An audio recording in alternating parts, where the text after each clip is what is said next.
کے عمل میں کچھ تبدیلیاں نہیں آتی، کچھ بدلاوٹ نہیں آتی، تو اس سے فائدہ نہیں ہو سکتا ہے، کیونکہ قرآن پڑھنا ہے، قرآن کی آیتوں کو غور کرنا ہے، اس سے نصیحت حاصل کرنا ہے اور اس کے اوپر عمل کرنا ہے۔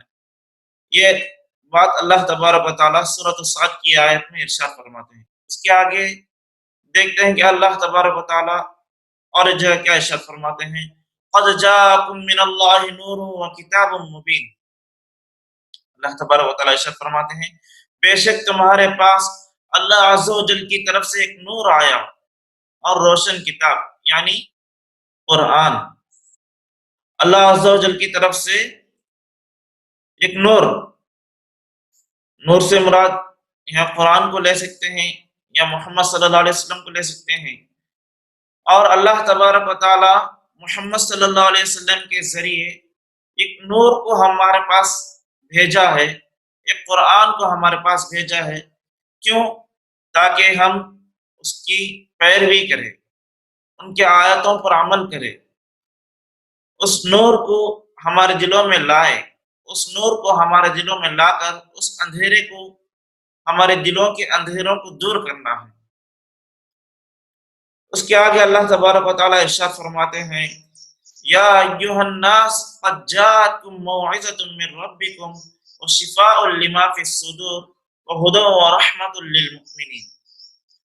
یہاں ایک بات یہ ہمیں غور و فکر کرنا چاہیے کہ اللہ تبارک و تعالیٰ یا ایھا الناس کا لفظ استعمال کرتے ہیں۔ اب جب یہ قرآن ہے، اللہ تبارک و تعالیٰ ہمیں قرآن عطا کیے ہیں، تو بہت سارے لوگوں کا یہ خیال ہے کہ یہ قرآن صرف مسلمانوں کے لیے اتارا گیا ہے، صرف مؤمن کے لیے اتارا گیا ہے۔ نہیں، اگر ایسا ہوتا تو اللہ تبارک و تعالیٰ یا ایھا الناس کی بجائے یا ایھا الذین آمنوا کا لفظ استعمال کرتے۔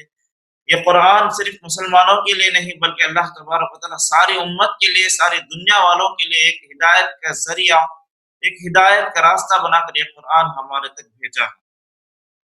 اس میں مسلمان، مؤمن، کافر، مشرک، یہود و نصارہ، عیسائی، ہر ایک بھی اس میں شامل ہے، ہر ایک بھی قرآن کی آیتوں سے ہدایت پا سکتے ہیں۔ یہ قرآن اللہ تبارک و تعالیٰ سارے قوم کے لیے، سارے لوگوں کے لیے اللہ تبارک و تعالیٰ بھیجے ہیں۔ تو دیکھو اس آیت میں اللہ تبارک و تعالیٰ کیا ارشاد فرماتے ہیں، یا ایھا الناس قد جاءتکم موعظۃ من ربکم وشفاء لما فی الصدور وہدی ورحمۃ للمؤمنین۔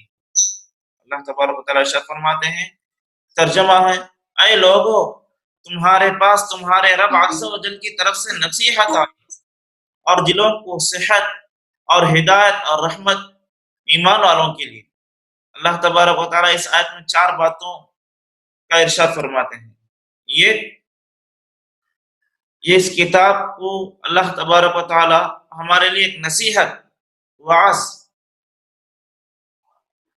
ان آیتوں پر، قرآن کی آیتوں پر غور کریں گے تو ہم کو اس کی نصیحت سمجھ میں آئے گی۔ اللہ تبارک و تعالیٰ ہمیں اچھائی کی نصیحت کرتے ہیں، برائی سے روکتے ہیں اس قرآن میں۔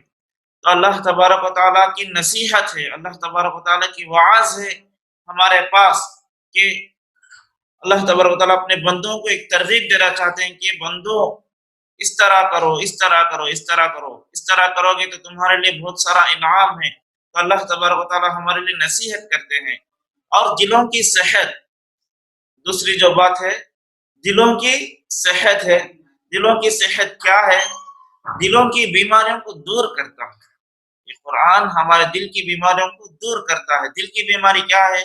کہ ہمارے دل میں کفر و نفاق ہے، حسد ہے، بغض ہے، کینہ ہے، عداوت ہے۔ ان تمام بیماریوں کو اللہ تبارک و تعالی قرآن کے ذریعے سے اللہ تبارک و تعالیٰ ان بیماریوں کو دور کرتے ہیں۔ بعض جگہ آتا ہے کہ اللہ تبارک و تعالی دلوں کی بیماری ہی نہیں بلکہ جسمانی بیماریوں کا علاج بھی اللہ تبارک و تعالیٰ قرآن شریف میں رکھے ہیں۔ اور تیسری جو بات اس آیت میں اللہ تبارک و تعالیٰ ارشاد فرماتے ہیں وہ ہدایت ہے۔ ہدایت ایک بہترین راستہ دکھانے والی چیز، ہماری گمراہیوں کو صحیح راہ پر لانے کی چیز یہ قرآن مجید ہے۔ اور چوتھی جو بات ہے رحمت، یہ قرآن ہمارے لیے ایک رحمت کا ذریعہ ہے، ہمارے اوپر ایک رحمت ہے۔ اس قرآن کو اللہ سے دعا کرے کہ اللہ تبارک و تعالی ہمیں اس کی رحمت، اس کی صحت اور اس کی ہدایت اور اس کی نصیحت سے خوب وابستہ ہونے کی توفیق عطا فرمائے، اور اس کی نصیحتوں کو پورے طریقے سے سن کر اس پر عمل کرنے کی توفیق عطا فرمائے۔ اللہ تبارک و تعالیٰ اس کے بعد ایک اور آیت میں اپنے قرآن کے بارے میں ارشاد فرماتے ہیں وَلَقَدْ يَسَّرْنَا الْقُرْآنَ لِلذِّكْرِ فَهَلْ مِن مُدَّكِرٍ، اور بے شک ہم نے قرآن یاد کرنے کے لیے آسان فرما دیا، تو ہے کوئی یاد کرنے والا۔ اللہ تبارک و تعالیٰ اپنے کلام پاک کو ہمارے لیے بہت آسان کرتے ہیں۔ اس قرآن کے الفاظ، قرآن کا معنی، اس کو سمجھنا، اس میں کوئی دقت، کوئی تکلیف نہیں ہے۔ اس کو سمجھنے میں کوئی تکلیف نہیں ہے، سمجھانے میں کوئی تکلیف نہیں ہے، پڑھنے میں کوئی تکلیف نہیں ہے، عمل کرنے میں کوئی تکلیف نہیں ہے۔ اللہ تبارک و تعالیٰ ہمارے لیے آسان کر دیا ہے قرآن مجید کو۔ وَلَقَدْ يَسَّرْنَا الْقُرْآنَ لِلذِّكْرِ فَهَلْ مِن مُدَّكِرٍ، اللہ تبارک و تعالیٰ صاف ارشاد فرماتے ہیں کہ بے شک ہم نے قرآن یاد کرنے کے لیے آسان فرما دیا۔ تو اس کے بعد اللہ تبارک و تعالیٰ ہم سے سوال کرتا ہے تو ہے کوئی یاد کرنے والا۔ اللہ تبارک و تعالیٰ ہم پر سوال کرتے ہیں اس قرآن کو یاد کرنے والا ہے کوئی، اس پر عمل کرنے والا ہے کوئی؟ تو دیکھو اس کا ایک سامنے صاف ظاہر ہوتا ہے کہ اس قرآن کو کئی بچے، معصوم بچے، 10 سال کے، 12 سال کے، 14 سال کے معصوم بچے اس قرآن کو آسانی کے ساتھ حفظ کر لیتے ہیں، 30 پارہ مکمل اپنے سینے میں اتار لیتے ہیں۔ یہ اللہ تبارک و تعالیٰ کا ایک وعدہ سچ ہو گیا کہ ہم نے قرآن کو آسان کر دیا۔ اور ہم قرآن پڑھنے کے لیے ہمارے پاس کوئی عمر مقید نہیں ہے۔ ہم سوچتے ہیں کہ بچپن کی عمر میں قرآن پڑھنا ہے، بڑے ہونے پر قرآن پڑھنے پر ذہن میں نہیں ہوتا تھا، حالانکہ نبی پاک صلی اللہ علیہ وسلم پر 40 سال کی عمر میں اس قرآن کو نازل کیا گیا۔ حضرت ابوبکر رضی اللہ عنہ، کئی صحابہ عمر ہونے کے بعد بڑی بڑی عمر میں قرآن کو یاد کیا، ان کی باتوں کو سمجھا، اس پر عمل کیا۔ تو ہمارے لیے قرآن پڑھنے، یاد کرنے کے لیے کوئی عمر، اس کو سمجھنے کے لیے مقید نہیں ہے۔ جب بھی چاہے ہم قرآن پڑھ سکتے ہیں، کیونکہ اللہ تبارک و تعالیٰ ہمیں قرآن ہمارے لیے آسان کر دیا، بس ہمیں اس کے لیے وقت نکالنا ہے، اس کے لیے ہم محنت کرنا ہے۔ یہ چند آیت تھی، اللہ تبارک و تعالیٰ قرآن پاک میں اپنے کلام پاک کی عظمت اور اہمیت بیان کی ہے۔ اس کے بعد دیکھیں کہ نبی پاک صلی اللہ علیہ وسلم کیا ارشاد فرماتے ہیں۔ حضرت نعمان بن بشیر رضی اللہ عنہ سے روایت ہے کہ سرکار دو عالم صلی اللہ علیہ وسلم کا فرمان ہے افضل عبادتی امتی تلاوت القرآن، میری امت کی بہترین عبادت قرآن کی تلاوت کرنا ہے۔ نبی پاک صلی اللہ علیہ وسلم ارشاد فرماتے ہیں کہ میری امت کی بہترین عبادت جو ہے وہ کیا ہے کہ قرآن کی تلاوت کرنا ہے۔ قرآن کی تلاوت کرنا بہترین عبادت ہے، بہترین عباداتوں میں سے ایک عبادت ہے۔ اس لیے ہمیں چاہیے کہ ہم جہاں تک ہو سکے بار بار قرآن کی تلاوت کریں۔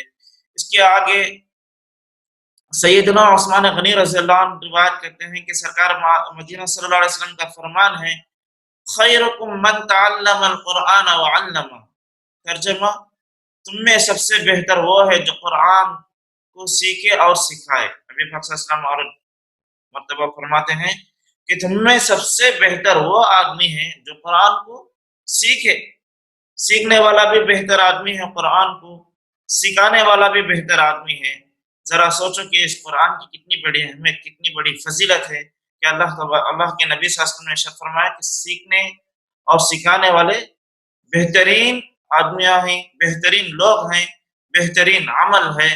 تم میں سب سے بہتر وہ ہے جو قرآن کو سیکھے اور سکھائے۔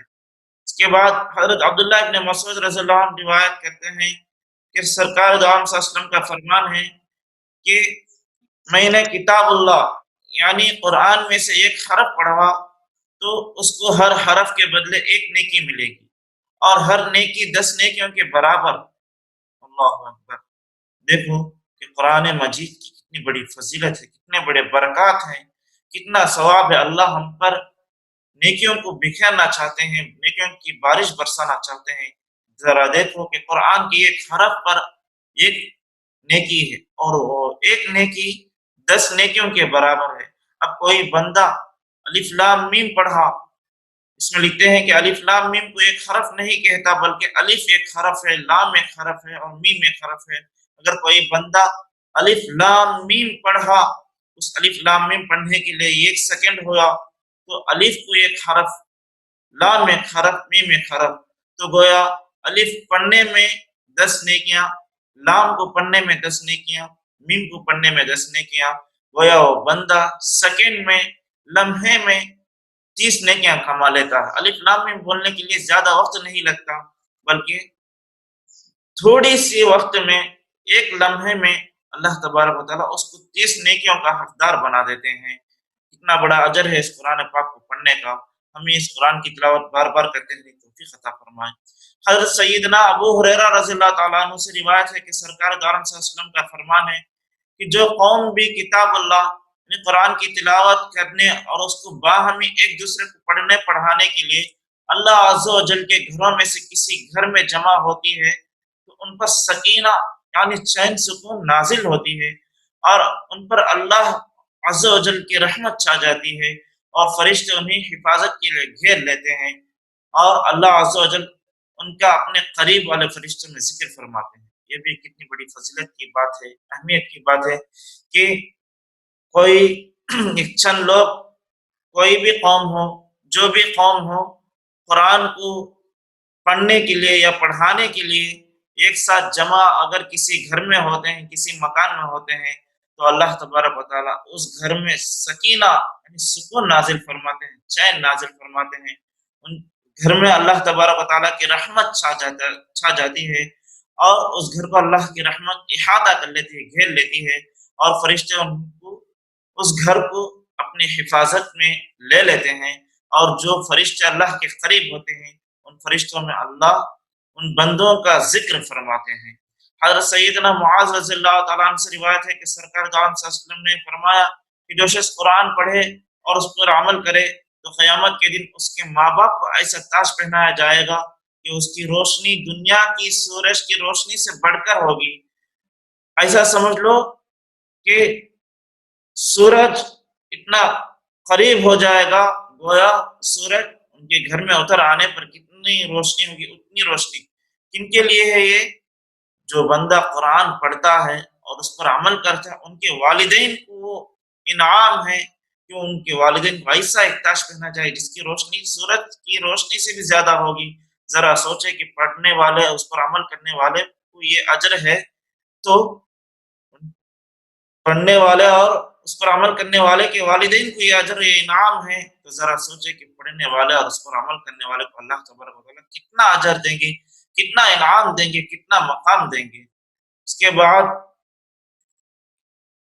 حضرت ابو ذر غفاری رضی اللہ عنہ نے عرض کیا، یا رسول اللہ صلی اللہ علیہ وسلم مجھے کچھ اچھی باتیں بتائے۔ حضور صلی اللہ علیہ وسلم نے ارشاد فرمایا کہ اے ابو ذر، اللہ کا تقوی اختیار کر لو، اللہ سے ڈرنے والے ہو جاؤ، جہاں بھی ہو، سفر میں ہو، حضر میں ہو، جہاں بھی اللہ سے ڈرنے والے ہو جاؤ، وہی سارے معاملات کی اصل ہے۔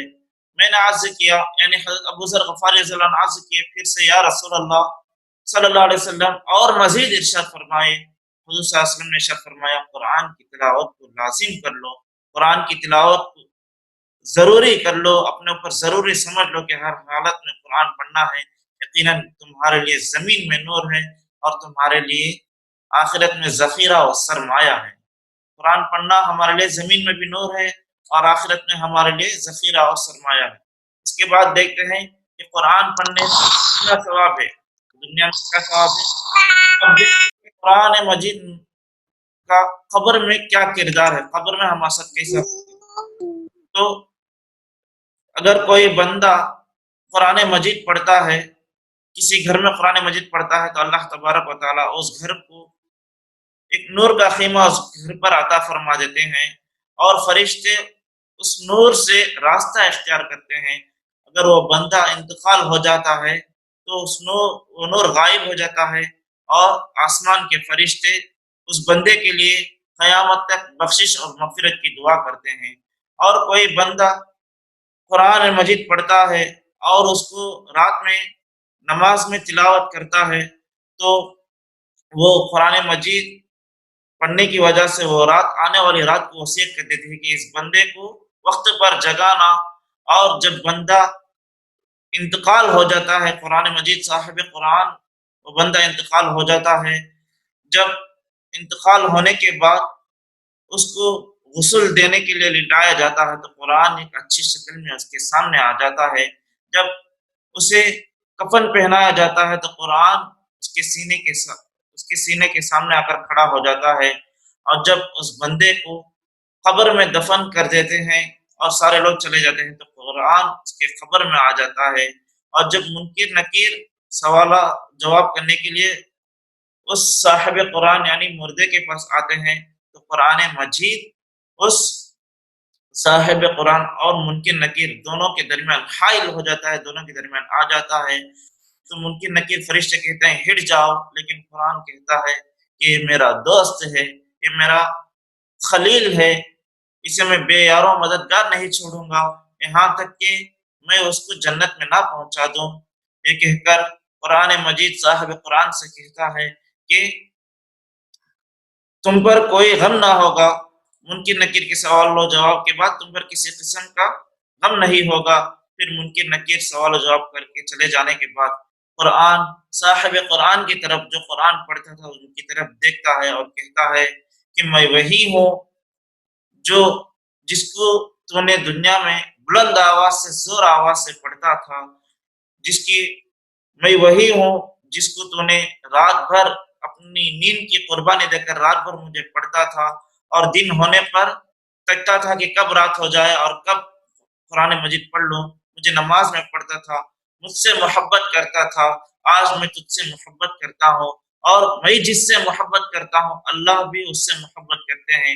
یہ کہہ کر قرآن مجید پھر صاحب قرآن سے کہتا ہے کہ میں آپ کے لیے صاحب قرآن کی طرف دیکھ کر کہتا ہے کہ میں تمہارے لیے ایک نرم بستر ایک نرم چادر لاتا ہوں۔ یہ کہہ کر قرآن مجید آسمان کی طرف جاتا ہے اور اللہ رب العزت کے پاس ایک بہترین چادر لے آتا ہے، اور چھٹے آسمان کے 1000 مقرب فرشتے اس صاحب قرآن کے لیے ایک بہترین بستر لاتے ہیں، اور قبر میں آ کر صاحب قرآن سے کہتے ہیں فرشتے کہ ہٹ جاؤ تمہارے لیے بستر بچھانا ہے، تو صاحب قرآن ہٹتا ہے تو نرم بہترین بستر اس کے لیے قبر میں بچھا دیتے ہیں، اور اس کے سر اور پاؤں کے تلے ایک بہترین نرم تکیہ رکھ دیتے ہیں، اور اس کے قبر میں ایک جنت کا نور کا چراغ روشن کر دیتے ہیں جو قیامت تک روشن رہے گا۔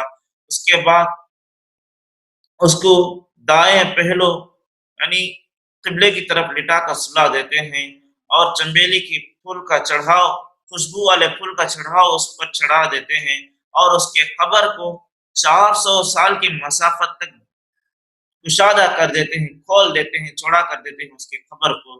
ذرا سوچے کہ صاحب قرآن کو قبر میں کتنی ساتھ دیتا ہے، اور سب کر کے چلے جاتے ہیں تو قبر میں قرآن مجید اور صاحب قرآن دونوں ساتھ رہتے ہیں، قرآن اس کے ساتھ قیامت تک رہتا ہے، اور قرآن صاحب قرآن کی اعلیٰ اولاد میں اگر کوئی قرآن پڑھتا ہے تو اس کے لیے دعائیں دیتا ہے، اور اگر کوئی برا کام کرتا ہے گناہ کرتا ہے تو اس کے لیے اصلاح کی دعائیں کرتا ہے۔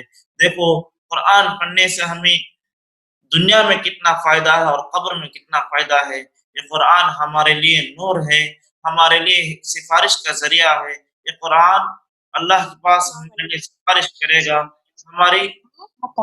ہمارے لیے اللہ کے پاس قیامت کے دن جھگڑا کرے گا یہاں تک کہ ہمیں جنت میں نہ پہنچا دے۔ اس کے بعد حضرت جابر رضی اللہ عنہ سے روایت ہے کہ سرکار دو عالم صلی اللہ علیہ وسلم نے ارشاد فرمایا قرآن شفاعت کرنے والا ہے، اس کی شفاعت قبول ہوگی، اور مخالفت بھی کرنے والا جو اس کو پیٹ پیچھے ڈالتے ہیں جو اس کو نہیں پڑھتے اس کے خلاف بھی لڑنے والا ہے، اور اس کی مخالفت بھی قبول کی جائے گی، ہمیں جنت میں بھی پہنچانے کا ایک ذریعہ ہے، اگر اس پر عمل نہیں کیا اس کو نہیں پڑھے تو ہمیں یہ جہنم میں بھی پہنچا دے گا۔ حضرت عائشہ رضی اللہ عنہا سے مروی ہے کہ سرکار دو عالم صلی اللہ علیہ وسلم کا فرمان ہے جو قرآن پڑھنے میں ماہر ہے وہ کرامن کاتبین کے ساتھ ہے، یعنی قرآن جو اچھی طریقے سے پڑھتا ہے اس کے لیے 10 نیکیاں لکھی جاتی ہے، جو رک رک کر اٹک اٹک کر پڑھتا ہے اس کی زبان آسان سے نہیں چلتی ہے تو اس کے لیے ایک ایک حرف پر دو دو نیکی یعنی ایک حرف پر 20 نیکیاں لکھی جاتی ہیں. یہ اٹک اٹک کر اس کی مشقت اٹھا کر محنت کر کے پڑھنے کا اجر ہے. سرکار دو عالم صلی اللہ علیہ وسلم نے فرمایا جس طرح لوہے کو زنگ لگ جاتا ہے اسی طرح دلوں کو بھی زنگ لگ جاتا ہے. دل کا زنگ کس طرح دور کیا جاتا ہے؟ فرمایا کہ کثرت سے موت کو یاد کرنا ہے اور زیادہ سے زیادہ قرآن پاک کی تلاوت کرنے سے دل کا زنگ دور ہو جاتا ہے. حضرت ابو ہریرہ رضی اللہ عنہ سے روایت ہے کہ سرکار مدینہ صلی اللہ علیہ وسلم نے فرمایا کہ تم قرآن کی تعلیم حاصل کرو اور اس کو پڑھو، اس لیے کہ قرآن کی مثال اس شخص کے لیے جو اس کی تعلیم حاصل کرتا ہے اس تھیلی کسی ہے جو مشق سے بھری ہو. مطلب قرآن کی تعلیم حاصل کرنے والا اور اس سے دوسروں کو فائدہ پہنچانے والے کی مثال اس طریقے کی ہے جس طرح ایک تھیلی میں مشق ہو اور وہ تھیلی کھلی ہوئی ہو تو اس تھیلی کھلی ہونے کی وجہ سے وہ مشق بہت سارے لوگوں کو پہنچتی ہے. جو قرآن پڑھتا ہے اس پر عمل نہیں کرتا، اسے دوسروں کو فائدہ نہیں ہوتا، تو اس شخص کی مثال اس طریقے کی ہے جس طرح مشق تھیلی میں ہو اور وہ تھیلی بند ہو جائے، اس طرح اس شخص کی مثال ہے. محترم دوستو، یہ چند باتیں تھیں قرآن کی عظمت اور اہمیت کے بارے میں. اس لیے فرمایا گیا کہ ہمیں بھی قرآن کو زیادہ سے زیادہ پڑھنا ہے، ہر روز پڑھنا ہے، ہر دن پڑھنا ہے اور اپنے بچوں کو زیادہ سے زیادہ قرآن پاک کی تلاوت کراتے رہے، قرآن کو سکھاتے رہے، ہم بھی سیکھتے رہے، قرآن کی باتوں پر عمل کرتے رہے. آخر میں ایک شعر پڑھتا ہوں کہ وہ معزز تھے زمانے میں مسلمان ہو کر، وہ معزز تھے زمانے میں مسلمان ہو کر اور ہم خار ہوئے تاریخ قرآن ہو کر. وہ لوگ جو اللہ والے تھے، قرآن پاک کی تلاوت کرنے والے تھے، قرآن سے محبت کرنے والے تھے، وہ باعزت تھے. اور ہم ذلیل ہونے کی وجہ کیا ہے؟ کہ یہی ہے کہ ہم قرآن کو چھوڑ دیے.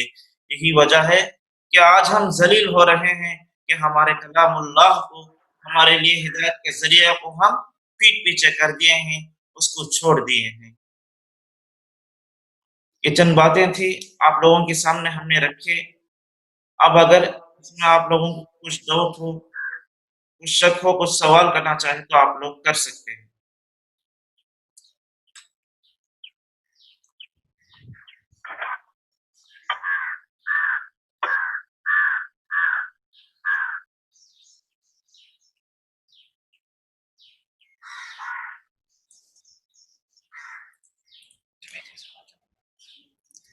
آپ کو اگر کچھ سوال کرنا ہو قرآن کی اہمیت کے بارے میں، اب جو بھی ہم باتیں بتائے ہیں اس کے متعلق کچھ سوال ہو، کچھ شک ہو تو آپ ہمارے سے پوچھ سکتے ہیں، انشاءاللہ اس کا جواب ہم دیں گے.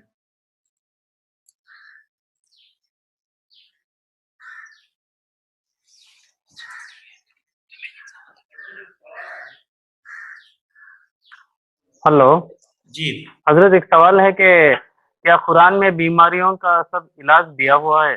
جی اس بارے میں کیا آپ تھوڑا بتا سکتے ہیں حضرت؟